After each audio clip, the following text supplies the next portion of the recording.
ఒకరోజు నీ లైఫ్ని చూసుకుంటే ఒక అనుమానం వస్తుంది. ఇది నిజంగా నా లైఫేనా, ఇది నేనేనా అని 100% వస్తుంది. రాసి పెట్టుకో. నువ్వు బిజీగా ఉన్నావు, అది నిజం. కానీ నువ్వు ప్రోగ్రెస్లో ఉన్నావా లేక జస్ట్ బిజీగా ఉన్నాను అని అనుకుంటున్నావా? ఈ రెండింటికి చాలా పెద్ద డిఫరెన్స్ ఉంది. నా మిత్రుల్లో ఒక ఫ్రెండ్ ఉన్నాడు.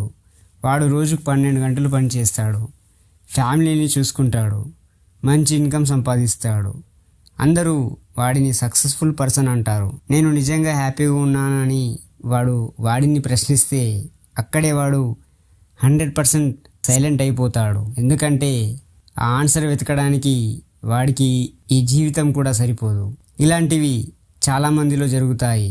ఈ సొసైటీలో ఒక్కసారి అద్దం ముందు నిలబడి వాళ్ళని వాళ్ళు ప్రశ్నించుకుంటే సమాధానం అస్సలు దొరకదు.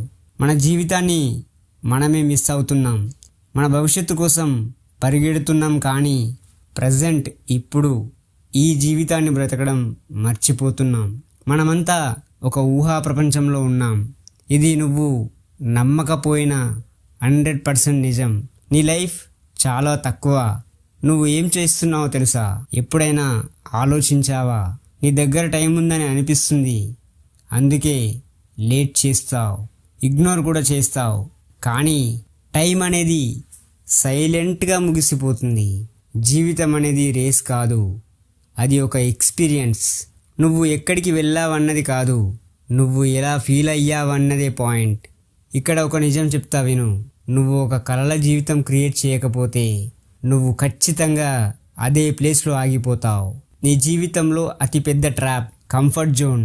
అది సేఫ్ అనిపిస్తుంది, కానీ అదే నిన్ను స్లోగా సైలెంట్గా అంతం చేస్తుంది. నువ్వు వెయిటింగ్లో ఉన్నావు, సరైన సమాధానం కోసం, సరైన అవకాశం కోసం.